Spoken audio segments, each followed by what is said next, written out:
Hello, everyone. Welcome to episode 7 of Friday with Friends. Today, I'm here with Makayla, who I've known for a few years. I think we connected when she was in first year and I was in second year, and we kind of bonded over our love of music. For those of you that don't know, I, throughout university, had a radio show called Freshly Chilled on our community radio station, CFMU, and Makayla also volunteered for CFMU. So yeah, I'm so excited to have her on to tell you all a bit about her university experience and her internship experience, because right now she's working at Sony Music. And I think it's great to open up this pod to other career paths that maybe are a bit more unconventional for business students.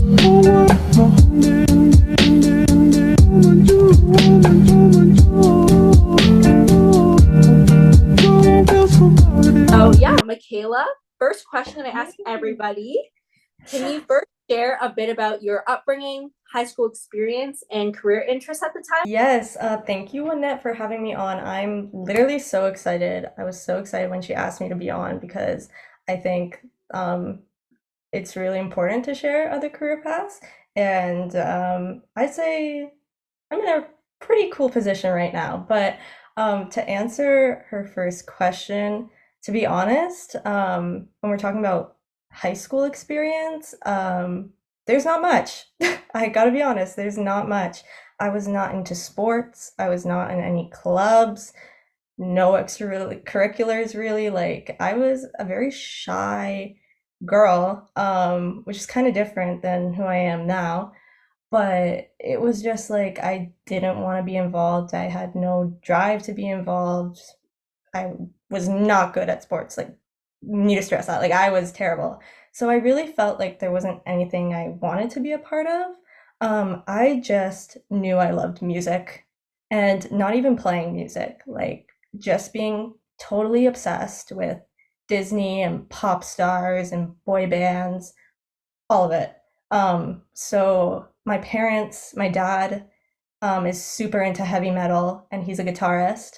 My mom loves pop music. She loves like ABBA, bands from the 70s and 80s, Madonna, like all of that. So I knew that in high school I didn't want a regular 9 to 5.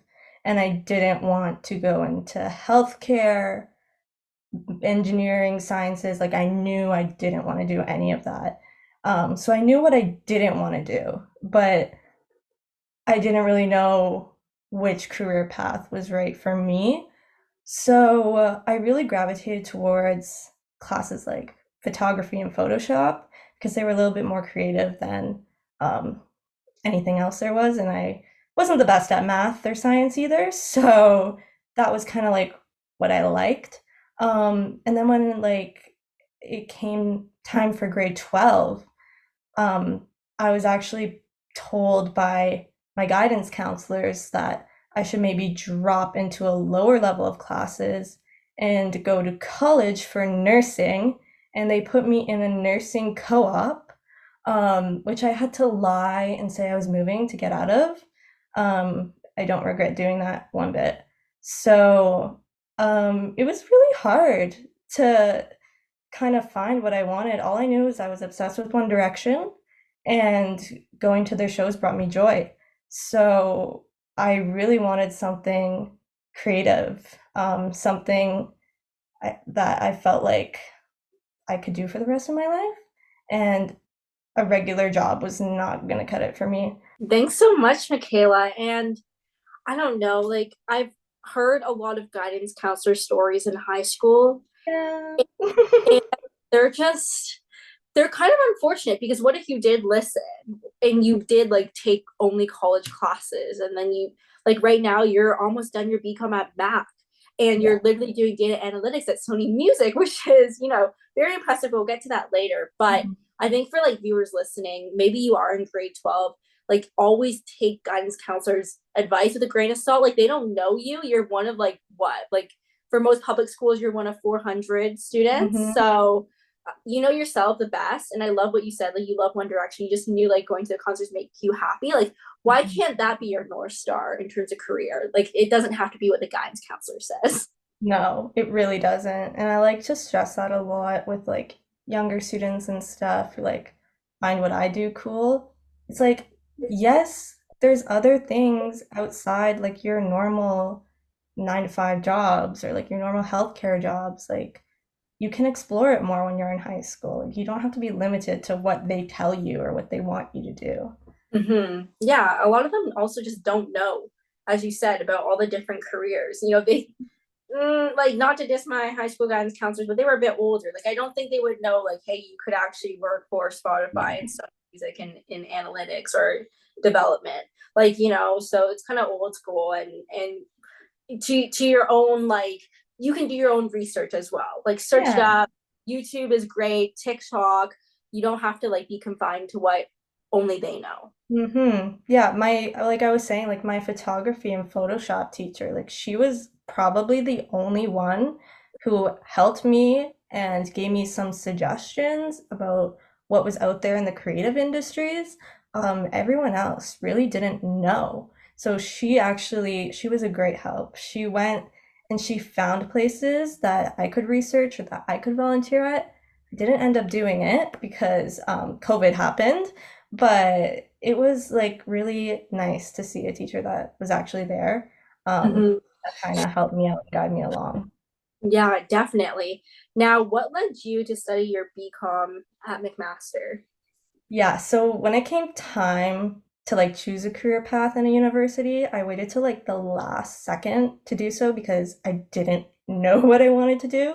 So I applied for like 4 schools around the Greater Toronto area, and my top choice was actually a program at TMU called Creative Industries. I didn't end up going there because actually my parents didn't see the value in getting a Bachelor of Arts, because that's what you would have graduated with. So I decided the next best thing would be McMaster. So McMaster was not my first choice, but it was a close second. And I felt like if I did go to McMaster, I could find my own way into the industry instead of having a specialized program that would kind of lead me into it. Yeah, that's such a good point. Like, you casted a wide net so that you knew that the opportunity was still there.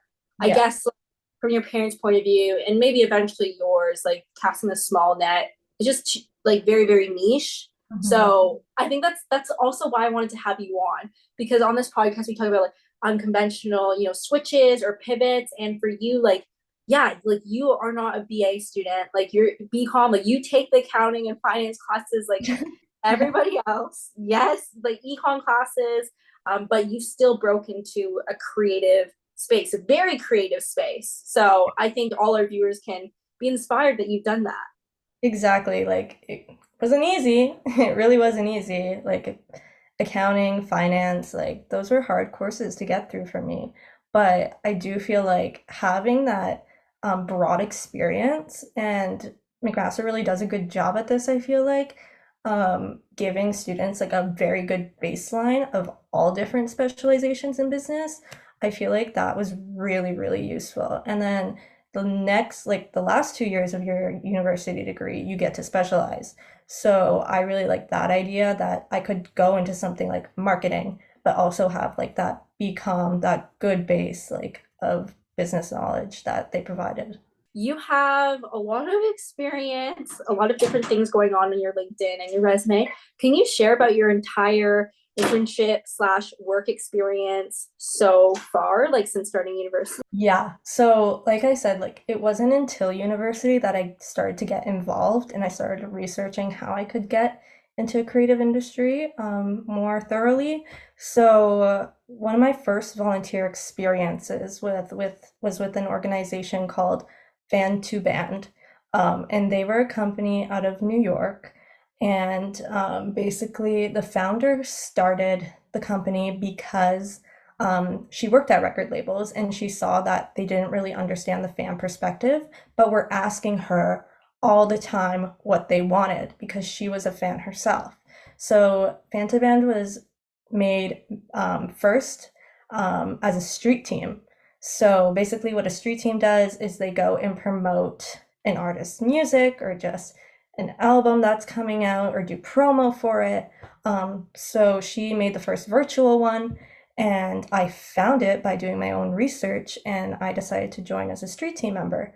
And so it was also like a very good educational experience because they would do weekly workshops and bring in guest speakers and stuff and really talk everything about the industry. So I felt like that was the first thing I was a part of that I felt like I belonged there. I knew that I loved it. I knew that was the industry I wanted to get into now because of it. And so that really, really helped me. And the connections that I made from that, like I still talk to them every single day, like every single day. So the community was small at first, and then it grew to about 2,000, 3,000 members probably now. And so while I was there, I took on different leadership roles. And so by the end of it, I got an internship with their subsidiary called Mutuals Agency.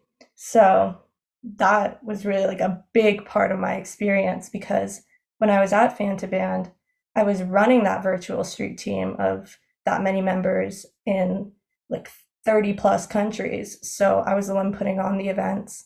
We started planning in-person events because COVID rules got lifted. I didn't get to attend any because they were all in the States, but like planning that stuff like gave me so much joy and so much experience and so many good connections. So forever grateful for that. Interning with Mutuals Agency was also extremely cool because it was a management and like consulting agency for marketing. So I got to work on artist social strategy, digital strategy. I got to plan album and song releases. I got to plan tour activations if the artist was going on tour, on outreach for that, and so much more that I absolutely loved. It focused a lot around fan engagement, which is where my heart lies.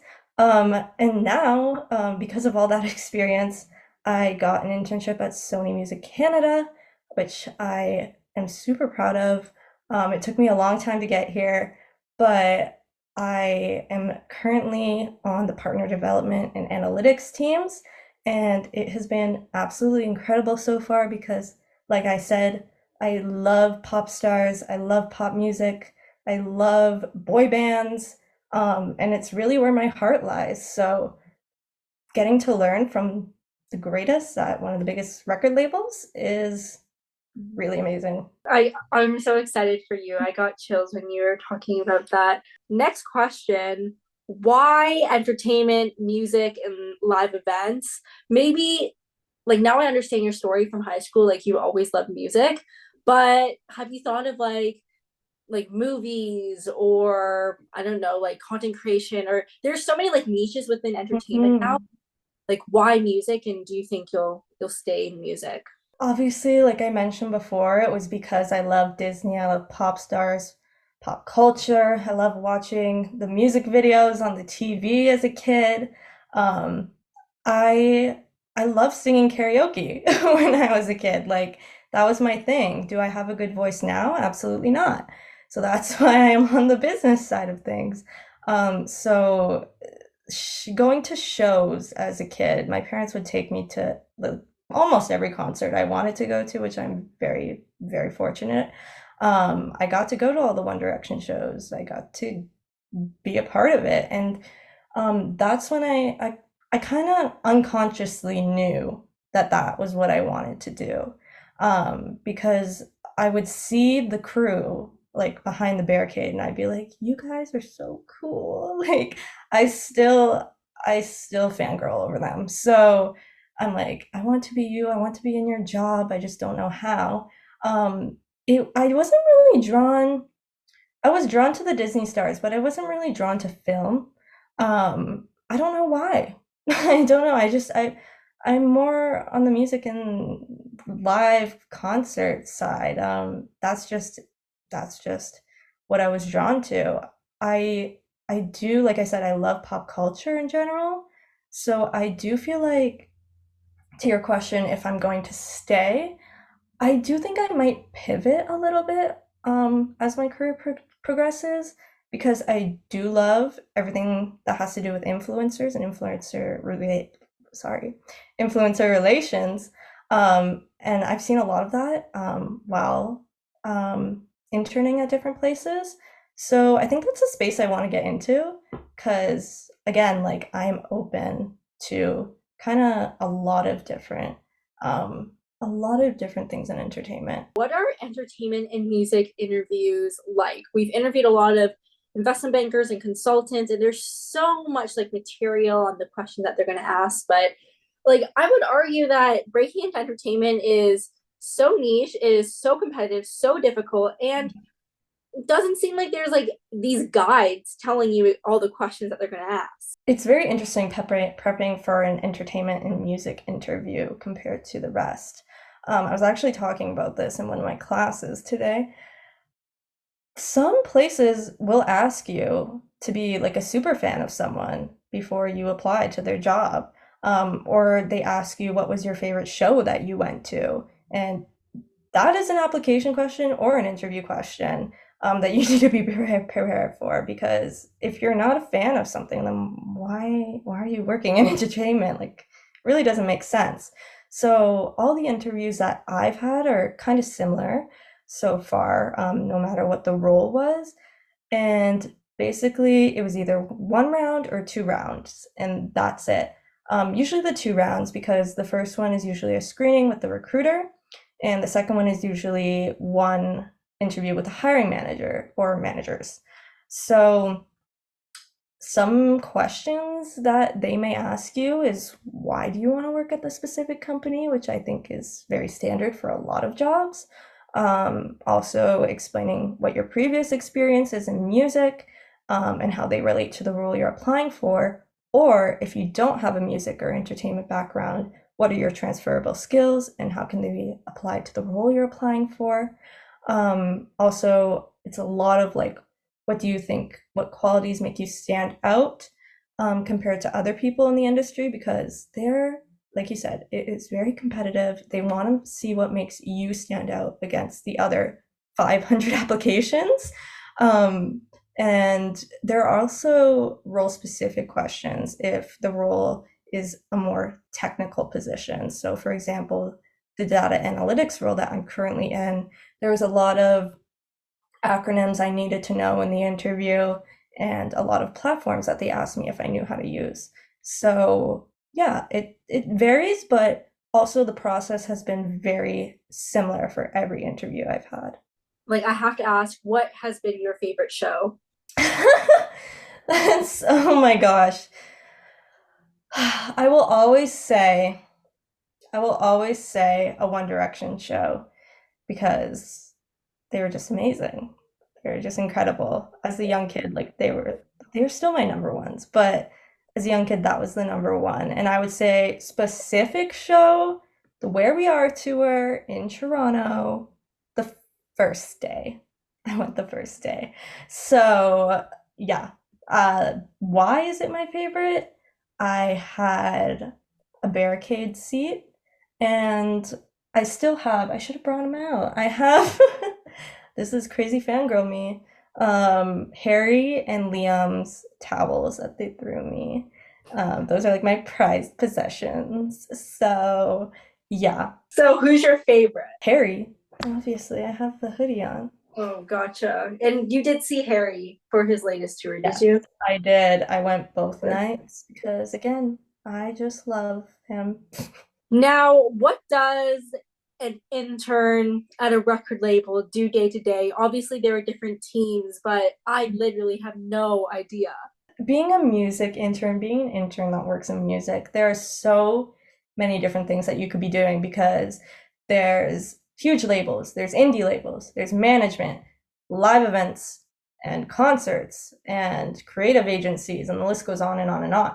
So, as a Sony music intern, my role on the day to day includes working with our DSP partners, pitching playlists, and also on the analytics side, it is me analyzing numbers, analyzing how our artists are doing, and it's very interesting because the other interns have totally different jobs.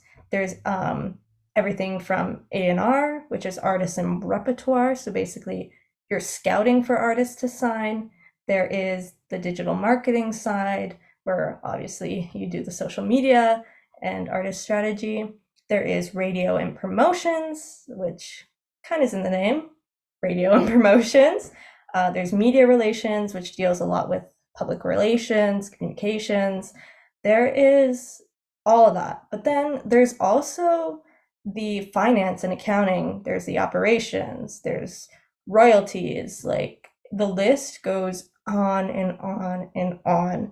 So really, for me, what I'm doing right now is analyzing a lot of numbers on the data side, but then also pulling out my creative side and pitching our songs in artist playlists so that when you go on Spotify, you shuffle a playlist, our artist is going to be on there.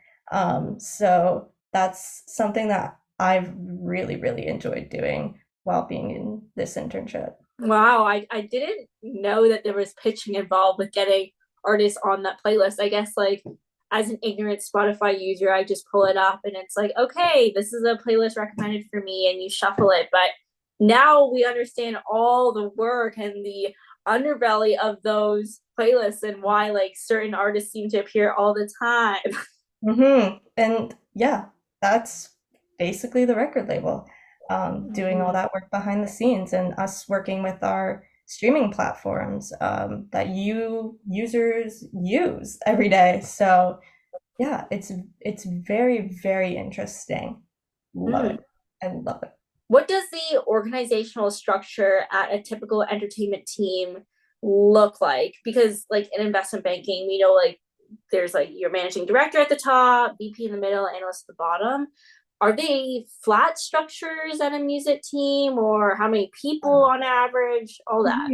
It's very interesting. Record labels in the States are definitely way bigger than record labels in Canada because in the States there's the three majors, but then there's also all the smaller ones under those three majors. So when you're in a Canadian office or you're in an office in a different country, that team is going to be way smaller and they're going to deal with artists that are from outside of Canada. So we deal when all the artists from the States come and they do their tour in Canada, we're the ones representing them while they are here. So if you think back, I'll give an example. If you think back to when Harry Styles released his recent album and he did pop-ups, merch pop-ups in all different cities across the globe, Sony Music Canada is the one that will go and set everything up and be there on the ground because we're representing Harry from the UK, but signed to a US label. Whenever people come and they do a tour and they come through Toronto or Vancouver, our team also assists with that. If there's any media or press that they do while they're here, we're the ones on the ground with them at the radio station helping out. So in terms of structure, the office is about 100 people usually. And if there's another office in another Canadian city, it will be even smaller because Toronto is the hub for all creative.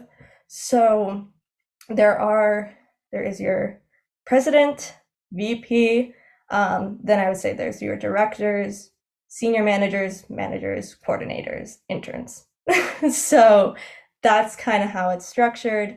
And again, it's just much smaller than what it would be in the States or even in the UK, to be honest. The UK has a bigger structure than we do in Canada because they deal a lot with a lot of huge acts. Yeah, for sure. I didn't know that when like someone is represented by like a US record label and they do all their activities in Canada, that immediately like it shifts to the Canada arm's responsibility. It's kind of like consulting when well, maybe this is complete opposite, but sometimes in consulting there are projects, let's say in California, but they'll assemble consultants from around the world.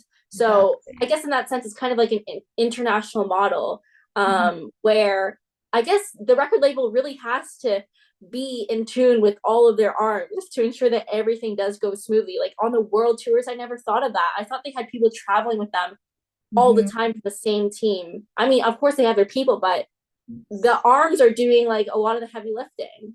Exactly. It's a lot to make sure everything runs smoothly and that every artist is represented. So, yes, they'll have their management team on the road with them and their tour crew, but that their whole label is still back in New York and Mm-hmm. still attending to the artists, the rest of the artists on their roster because they can't just pick up and leave when one artist goes on tour. They have to make sure the whole ship is running smoothly. Mm-hmm.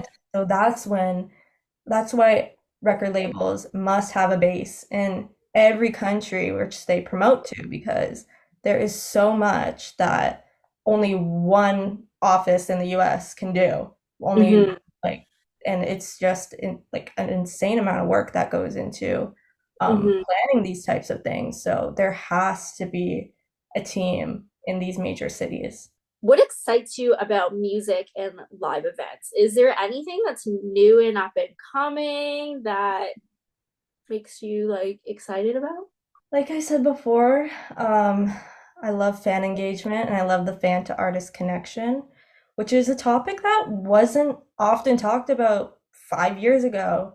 Maybe it was talked about more in the sports side of entertainment, I believe, and it's kind of been around longer in that area, but for music, it's just starting to emerge. So, um, when I say fan engagement, some things that I love that are starting to pop up more is street teams, which obviously have been a thing for a while, but I think they're just coming back stronger and in a better capacity.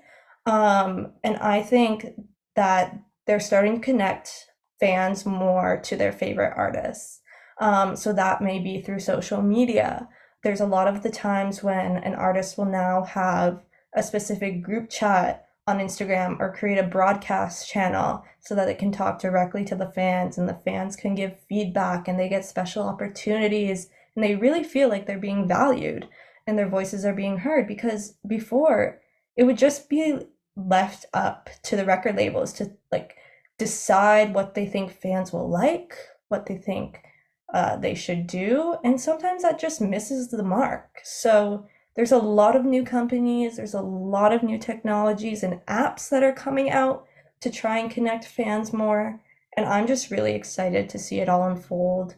And I hope that I can be a part of the change to kind of push fans to the forefront and really be an advocate for them because I'm a fan myself. Yeah, and I was one of those people that went to the Taylor Swift movie, the opening week, Mhm. and I think that was a great demonstration of fan connection. And she also came to the movie theater as well Yeah. to speak, and like as a fan, like as a Swiftie, like that really just brings you that much closer to the artist. And I think she's like a great artist. Like she does a really good job at connecting with her fans. Are there other artists that you think also do a great job and you'd like to see more of, their practices Mhm. replicated? Yeah, I'd say I'd go with the smaller artists right now, ones that aren't signed to a major label. I feel like there are so many that are doing it right, and so many that don't get the credit for it because they don't have these big labels to back them up and do all the work for them. They have to do it themselves.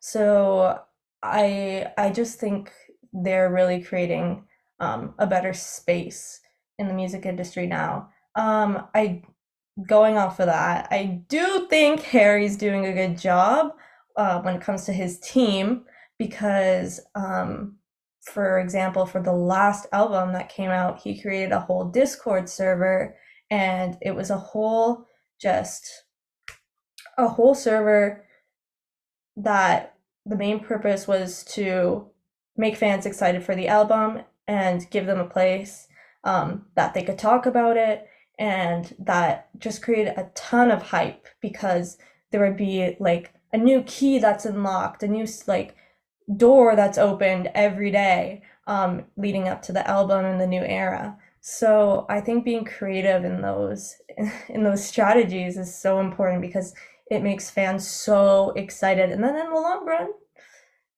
it makes you money. So that's what businesses are there to do. That's what record labels are there to do, make money, at the bottom line. So I just hope I can bring the fan perspective into that and let them know the importance of it because it really is truly important. Now, what would you like to do 10 years from now? 10 years from now, I hope that I'm still in the music industry. I hope that my job is at the intersection of fan engagement and marketing and live events, because those are all things I love and value. Um, and they're my favorite parts, really.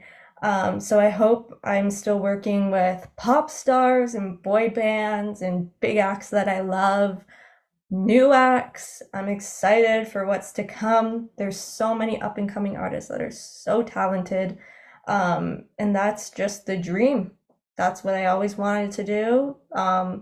Even if I knew it or I didn't, um, subconsciously, but that's where I hope to stay. What advice would you give to students looking to break into entertainment and maybe they felt similar to you in high school? Like maybe, guidance counselors are saying that they should go into nursing. Maybe they're not great at sports, but they know they just love entertainment. Maybe it's music, maybe it's film, but they just love the creative spaces. I'd say you have to make yourself stand out. Being a leader in roles is something that people will always look for in you as a candidate. So really making sure if these opportunities are not being handed to you, to go and search them out on your own. Research, research, research, research. There is things out there for students. There's virtual things out there for students if you live in a small community. Even if you live in a small community, a local radio station, just get involved in some aspect, and show that you're a self-starter. Join when you're in school, join all the clubs you can. Don't be like me in high school where I just sat back and didn't think about it. Start early because the earlier start, the more easier it's going to be for you. The more you can build your network, the more you have a community of people that support you, believe in you. Go to networking events, connect with people on LinkedIn, start a LinkedIn, talk to people, use your university resources. Like Wynette said, we had a radio station at our university. Get involved in that. Even something as simple as starting a music blog. People have told me, because I have one on Instagram for a while, even if it's something on Instagram, literally just do whatever you can to show that you care. And that will get you somewhere. People will notice it. People will see that you're passionate about it, and people will want to talk to you. And any volunteer experience, any internship experience, work experiences, they matter. They matter. Even if it's not in entertainment, anything can be transferable. The skills that you learn in one role will help you in the next.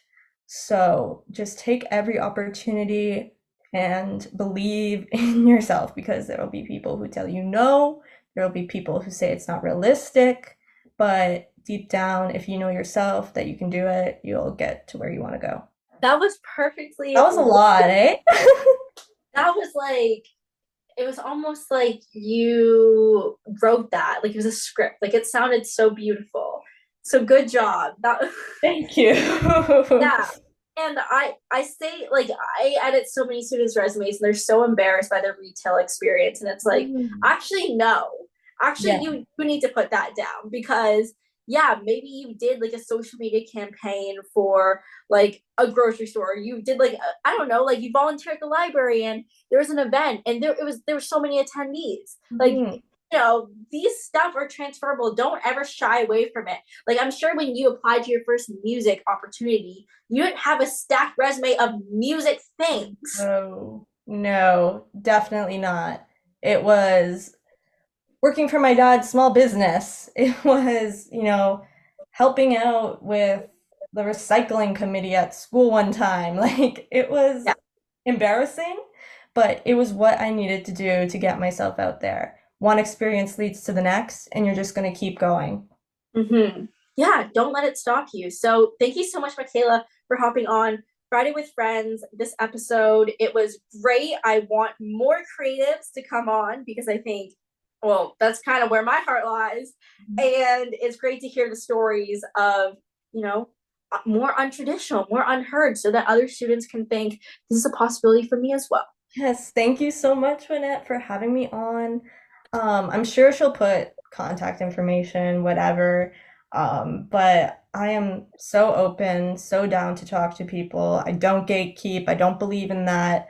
So, any questions, hit me up.